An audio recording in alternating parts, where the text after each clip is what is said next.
Ассаляму алейкум, с вами Ислам ТВ.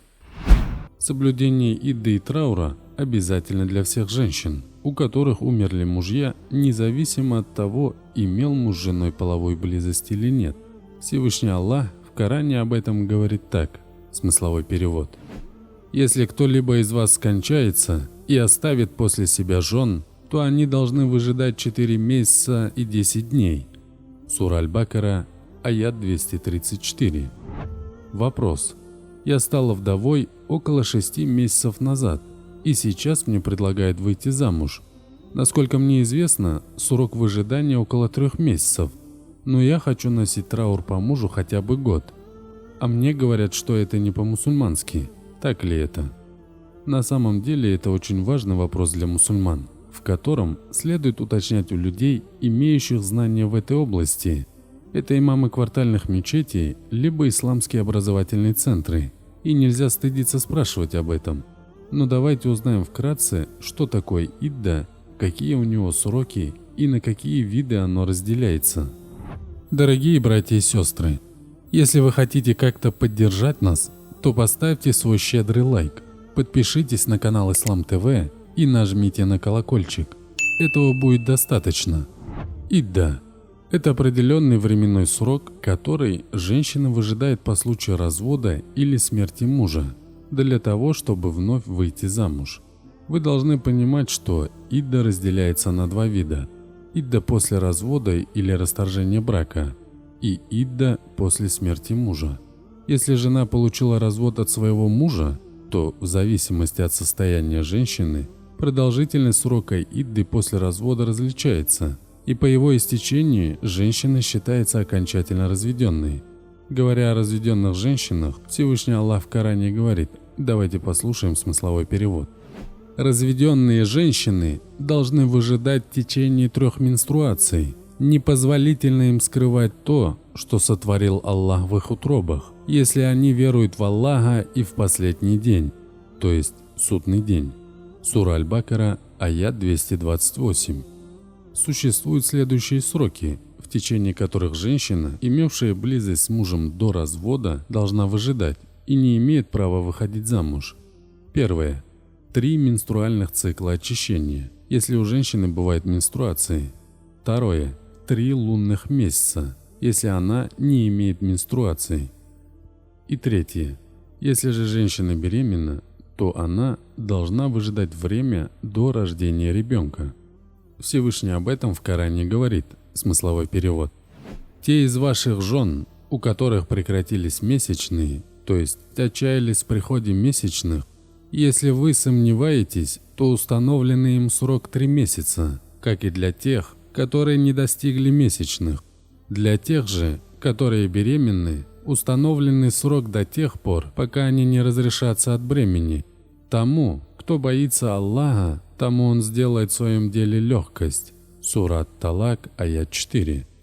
Сроком идды для беременных женщин, независимо от того, умер ее муж или дал развод, является время, пока она не родит ребенка. То есть, для беременных женщин он заканчивается с моментом рождения ребенка, вне зависимости от срока беременности, как об этом упоминается в аяте, приведенном выше.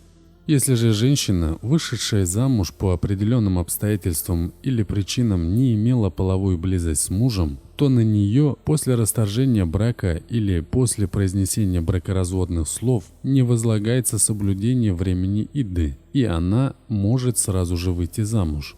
Об этом Всевышний Аллах в Коране говорит, смысловой перевод. «О те, которые уверовали, если вы вступаете в брак с верующими женщинами, а потом даете им развод до того, как вы коснулись их, то они не обязаны перед вами выжидать срок идды, который вы бы отсчитывали». Сура Аль-Ахзаб, аят 49. А теперь, что касается срока идды после смерти мужа и родственников, слушайте внимательно. Срок идды, в течение которого овдовевшая мусульманка не имеет права снова выйти замуж, начинается со дня смерти мужа, даже если весть о его кончине дошла до нее позднее. Ранний срок, который женщина должна была выжидать после смерти мужа, составлял ровно 1 год, а затем Всевышний сократил его до 4 месяцев и 10 дней. Это относится к женщинам, у которых умерли мужья. Что касается соблюдения траура, хидат, у которых умерли близкие родственники, но не мужья, то им не разрешается находиться в трауре по кому-либо, кроме мужа, более 3 дней. Об этом сообщается в хадисе. Давайте послушаем его. Сообщается, что жена пророка, алейхиссаляту вассалям, Умму Хибаба, разиаллаху анхум, сказала: «Я слышала, как посланник Аллаха, алейхиссаляту вассалям, говорил: непозволительно женщине, верующей в Аллаха и в последний день, носить траур, хидат, по покойному более 3 дней, кроме как по мужу, по которому траур следует соблюдать 4 месяца и 10 дней». В этом хадисе говорится о 2 разновидностях траура. Первое – это траур по кому-либо, кроме мужа. Его можно держать только в течение 3 дней, и верующая женщина не должна соблюдать его дольше. И второе – это траур по покойному мужу. Для небеременной женщины этот срок составляет 4 лунных месяца и 10 дней, для беременных – до рождения ребенка. Если женщина после кончины своего мужа вышла из траура, то есть не стала соблюдать запреты в украшениях, одежде, выходе из дома и так далее, раньше времени, по причине того, что не знала о повелении Всевышнего об этом, то это прощается ей. Если же она пошла на это сознательно, то совершила грех.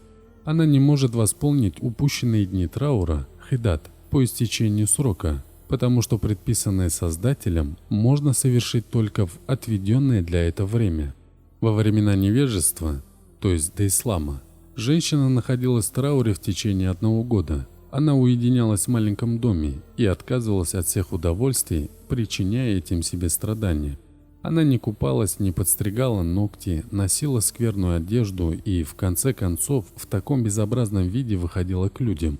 А когда она в конце года собиралась выйти из траура, то бросала навоз, что означало, что она становилась свободной. На мужа не возлагается обязанность быть в трауре после смерти жены или других близких родственников. И если его постигает такое несчастье, то он может жениться, когда пожелает.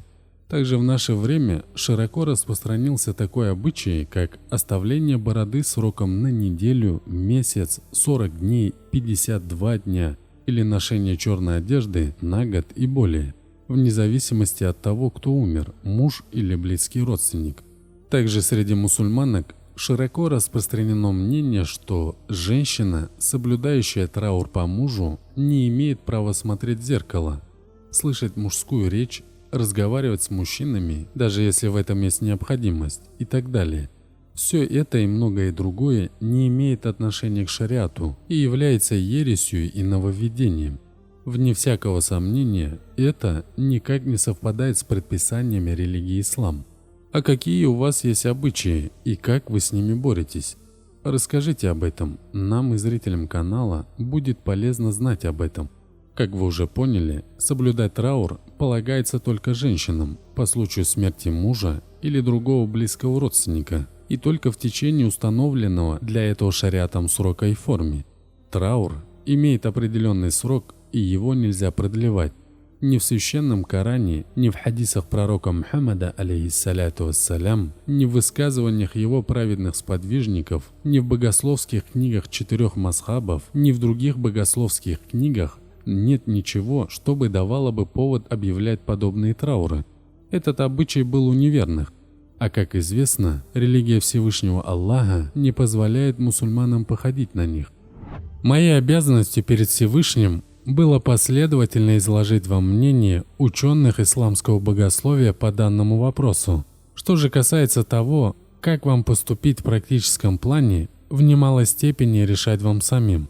И то, что вы досмотрели это видео до конца, я очень вам благодарен. И если вы напишите об этом под этим видео, мне приятно об этом будет знать. И да благословит Аллах нашего пророка Мухаммада, алейхиссаляту вассалям, и его сподвижников, и его семейства. Да хранит вас Аллах, дорогие подписчики. До новых встреч. Ассаляму алейкум ва рахматуллахи ва баракатуху.